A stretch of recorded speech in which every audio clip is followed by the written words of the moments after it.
देखिए, हमारा आम आदमी पार्टी का कसूर सिर्फ इतना है कि हम लोग अन्नदाता का सम्मान करते हैं। हम लोग अन्नदाता की तन मन धन से सेवा करना चाहते हैं। फिर चाहे हमारी पंजाब की सरकार हो या हमारी दिल्ली की सरकार हो, हमारे काम में आपको वो नजर आएगा। हम नहीं बरसा सकते अपने किसानों के ऊपर लाठियां पंजाब के अंदर। हम नहीं अपने स्टेडियम्स को जेल बनाने की इजाजत दे सकते दिल्ली के अंदर, क्योंकि हम किसानों का सम्मान करते हैं। उनका जो योगदान है समाज के अंदर, हर मुंह को खाने को देते हैं, हर पेट के लिए अनाज पैदा करता है किसान, उसका हम सम्मान करते हैं। तो भारतीय जनता पार्टी की आंखों में खटकती है आम आदमी पार्टी की, ये सम्मान क्यों करते हैं? क्यों?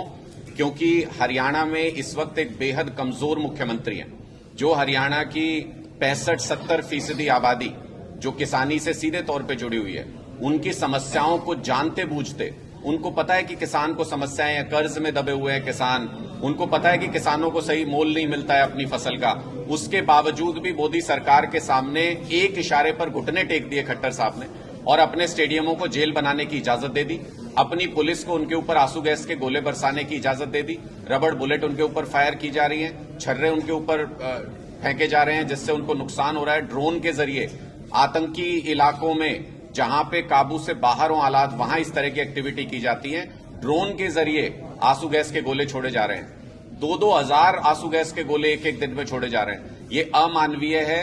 ये इंटरनेशनल जो ट्रीटीज होती हैं उनका भी उल्लंघन है कि अपने ही लोगों के ऊपर, अपनी ही जनता के ऊपर इस तरह का अमानवीय व्यवहार किया जा रहा है। आम आदमी पार्टी का कसूर सिर्फ इतना है कि हम अन्नदाता के साथ खड़े हैं, हम उनकी मांगों के साथ खड़े हैं। एमएसपी क्यों नहीं मिलना चाहिए, भारतीय जनता पार्टी के पास बताने को एक कारण नहीं है। एमएसपी देश के हर किसान को मिलना चाहिए। अगर उसके लिए कोई भी संघर्ष कर रहा है तो हम उसके साथ खड़े हैं। लेकिन वो सम्मान आम आदमी की पंजाब सरकार क्यों नहीं कर रही? हरियाणा के किसानों का सम्मान एसवाईएल का पानी दे करके, क्योंकि सुप्रीम कोर्ट ने आदेश दे रखे, फिर भी वो यहाँ के किसानों का सम्मान क्यों नहीं हो रहा? देखिए, ये सारे फेलियर, जितने भी आप सवाल पूछ रहे हैं, ये सारे फेलियर केंद्र सरकार से और मोदी जी से जुड़े हुए हैं। एमएसपी किसानों को वादा करने के बावजूद भी मोदी जी नहीं दे पाए।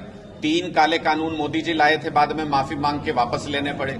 आज सुप्रीम कोर्ट ने पूछते थे कि कहां है घोटाला, कहां है घोटाला। आज सुप्रीम कोर्ट ने आईना दिखा दिया मोदी जी की सरकार को कि ये जो इलेक्टोरल बॉन्ड है, ये सबसे बड़ा घोटाला है इतिहास का। इसमें हजारों करोड़ रुपए इन्होंने किकबैक के रूप में कंपनियों से लिए हैं। अब वो सारा उजागर होगा तो आपको पता चलेगा कि कौन सी कंपनी को कितना फेवर क्यों करते थे मोदी जी। वो सारा कच्चा चिट्ठा खुल के सामने आएगा। ये सारी चीजें अगर आप इनको कनेक्ट करके देखो, एसवाईएल का मुद्दा भी किससे जुड़ा हुआ है? या तो मोदी जी ने झूठ बोला था जब 2019 में हरियाणा के अंदर रैली करने आए थे।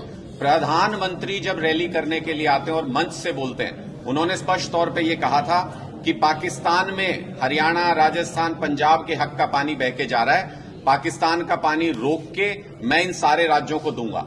या तो प्रधानमंत्री जी उस वक्त झूठ बोल रहे थे। प्रधानमंत्री जब कोई बात बोलते हैं तो मतलब देश की सरकार बोलती है वो बात, इसका मतलब वो तथ्यात्मक थी, सब कुछ चेक करके बोला था प्रधानमंत्री जी ने। अगर उस वक्त बोला था तो 5 साल हो गए उस बात को, दोबारा क्यों नहीं उसके ऊपर एक ईंट भी रखी उन्होंने, क्यों उसके ऊपर एक भी काम नहीं किया? इसका मतलब इसमें भी फेल हो गए मोदी जी पूरी तरह से। ये सारे फेलियर मोदी जी के हैं, प्रोपेगेंडा के जरिए इनको किसी न किसी के सिर पर मढ़ना चाहते हैं। अभी किसानों को बदनाम कर रहे हैं। आज मैं देख रहा था कि दिल्ली में भारतीय जनता पार्टी के लोग कह रहे थे दिल्ली में जाम लगा है किसानों की वजह से। अरे किसान दिल्ली से 200 किलोमीटर दूर हैं, सारे रास्ते पुलिस ने बंद कर रखे हैं। सीमेंटेड 75-76 साल में देश की आजादी के बाद से गांव की सड़कें, शहर की सड़कें, हाईवे, स्टेट हाईवेज, ये सब कुछ हमने बनाया तिनका तिनका जोड़ के। इन्होंने 48 घंटे के अंदर इन्होंने सब पे सीमेंटेड स्ट्रक्चर खड़े कर दिए, सब लोगों की जिंदगी रोक दी। कोई व्यवसाय के लिए नहीं जा सकता, कोई शादी ब्याह के लिए नहीं जा सकता, कोई मातम में नहीं जा सकता, कोई अपना बिजनेस करने, कोई नौकरी करने नहीं जा सकता, पेपर देने नहीं जा सकते। आपने सबकी जिंदगियां रोक दी, इंटरनेट रोक दिया। तो ये सरासर अमानवीय है और ये सरकार डंडे की भाषा से अपनी जनता से बात करना चाहती है। इसका जवाब जनता ही देगी। लेकिन अनुराग जी, इस मुद्दे को घुमाया जा रहा है आपकी तरफ से कि दिल्ली को भी पानी चाहिए, वहां भी आपकी सरकार है। क्या पंजाब के पास पानी ही नहीं है देने के लिए? मैं तो आपसे सिर्फ ये पूछ रहा हूं कि पंजाब को भी पानी चाहिए, राजस्थान को भी पानी चाहिए, हरियाणा को भी पानी चाहिए, दिल्ली को भी पानी चाहिए, देश के हर हिस्से को पानी चाहिए। और जहां जहां पानी की जरूरत है उनको पानी उपलब्ध कराना केंद्र सरकार की, मोदी जी की जिम्मेदारी है।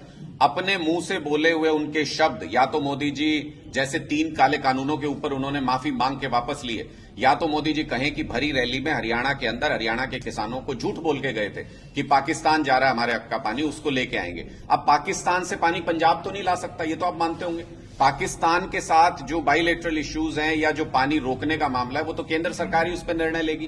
केंद्र सरकार तो इन मीटिंग्स के बीच में प्रधानमंत्री बैठ के मुख्यमंत्रियों के बीच में बात करने को भी राजी नहीं है। उनको मजा आता है दो प्रदेशों को आपस में लड़ते हुए देखने में, उनको मजा आता है किसानों को के ऊपर गोलियां बरसते हुए देखने में। जब किसानों के ऊपर पुलिस को उन्होंने गोलियां बरसाने के लिए छोड़ा, लाठियां चलाने के लिए छोड़ा, तो 2 दिन के लिए विदेश भ्रमण पे चले गए कि पीछे से अपने आप पुलिस इनको सुलट लेगी। तो निश्चित तौर पर यह दुर्भावना है देश की जनता के प्रति, देश के किसानों के प्रति, जो मोदी जी इन गूढ़ विषयों की बैठ के मुख्यमंत्रियों के बीच में बात करने को भी राजी नहीं है। उनको मजा आता है दो प्रदेशों को आपस में लड़ते हुए देखने में, उनको मजा आता है किसानों को के ऊपर गोलियां बरसते हुए देखने में। जब किसानों के ऊपर पुलिस को उन्होंने गोलियां बरसाने के लिए छोड़ा, लाठियां चलाने के लिए छोड़ा, तो 2 दिन के लिए विदेश भ्रमण पे चले गए कि पीछे से अपने आप पुलिस इनको सुलट लेगी। तो निश्चित तौर पे ये दुर्भावना है देश की जनता के प्रति, देश के किसानों के प्रति, जो मोदी जी इन गूढ़ विषयों के ऊपर भी 15 मिनट भी, अरविंद केजरीवाल जी ने कहा था 15 मिनट मुझे ही दे दो चाय पीने के लिए,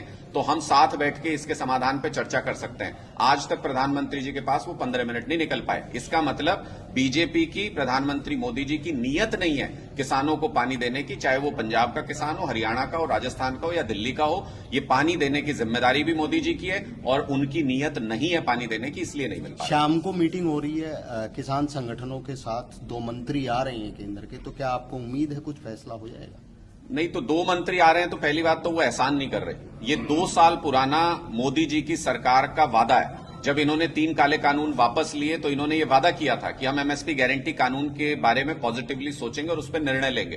तो अगर 2 साल बाद इनकी सरकार जाने वाली है, मोदी जी की सरकार जा रही है कुछ महीने में, तो इनकी सरकार के किए हुए वादे का हिसाब किसान इनसे ना लें तो क्या करें, अगली सरकार से लें।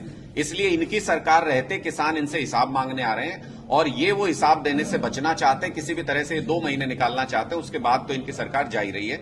तो इसलिए मुझे लगता है कि हम होपफुल हैं। अभी भी हमको उम्मीद है कि अगर सद्बुद्धि दे भगवान केंद्र सरकार को और मीटिंग के अंदर वो पॉजिटिवली इसके ऊपर बात करें। लेकिन जो हमारे पास जानकारी है, मीटिंग में जो की पॉइंट्स हैं उनके ऊपर कोई चर्चा नहीं करना चाहती मोदी सरकार और किसानों को किसी न किसी तरीके से धमकियां देके, उनको दबा के, उनको डरा के इस आंदोलन को वापस कराना चाहते हैं, इस आंदोलन को फेल करना चाहते हैं। लेकिन वो भूल जाते हैं ये अन्नदाता हैं, इन्हीं का उगाया हुआ अनाज वो मंत्री भी खाते हैं और प्रधानमंत्री भी खाते हैं। अगर ये जिस दिन चाहेंगे ये उस दिन अपनी बात को मनवाने की ताकत भी रखते हैं। पहले भी इन्होंने 3 काले कानून वापस कराए थे, एमएसपी गारंटी कानून भी सरकार को देना होगा। एक सवाल और है, आपने अनिल विज का बयान सुना ही होगा कि पंजाब सरकार चाहती है कि फिर एक बार से लाल किले पर डांस हो। देखिए, अनिल विज जी तो मुझे समझ नहीं आता है कि हाई कोर्ट ने भी डांट लगाई है और मुझे समझ नहीं आता कि उनको गृह मंत्री किस लिए बनाया गया है। हरियाणा के अंदर या तो किसी किसान संगठन की कोई कॉल हो कि वो हरियाणा के अंदर प्रदर्शन करेंगे, हरियाणा की सड़कें जाम करने की कोई कॉल हो किसी की, किसी किसान संगठन ने हरियाणा में किसी प्रदर्शन के बारे में कुछ नहीं कहा। बेगानी शादी में अब्दुल्ला दीवाना कहानी सुनी, वो सुना है आपने कहावत, ये वही हाल है। हाईकोर्ट ने भी ये कहा कि भाई दिल्ली जा रहे हैं ये किसान, पंजाब से जा रहे हैं, हरियाणा से तो होके गुजर रहे हैं ना। हमें अपने कॉन्स्टिट्यूशन का 19(1)(d) हमारे कॉन्स्टिट्यूशन का आर्टिकल है जो हमें यह अधिकार देता है कि पूरे देश के अंदर हम फ्रीली कहीं भी घूम सकते हैं, कोई रोक टोक नहीं होगी किसी तरह की। ये कॉन्स्टिट्यूशन के उस राइट को हमसे छीन रहे हैं, हमारा मौलिक अधिकार छीन रहे हैं, जनता का मौलिक अधिकार छीन रहे हैं। अनिल विज जी से मैं उम्मीद नहीं करता कि उनको संविधान के आर्टिकल्स की कोई जानकारी होगी। किसी पढ़े लिखे समझदार व्यक्ति से पूछ लें कि ये मौलिक अधिकार ही हैं 6 जिनके आधार पे देश की जनता ये कहती है कि हमको आजादी मिली हुई है। उनको आजादी छीनने का कोई अधिकार नहीं है। वो इस वक्त मौलिक अधिकार छीन के लोगों की आजादी छीनने का काम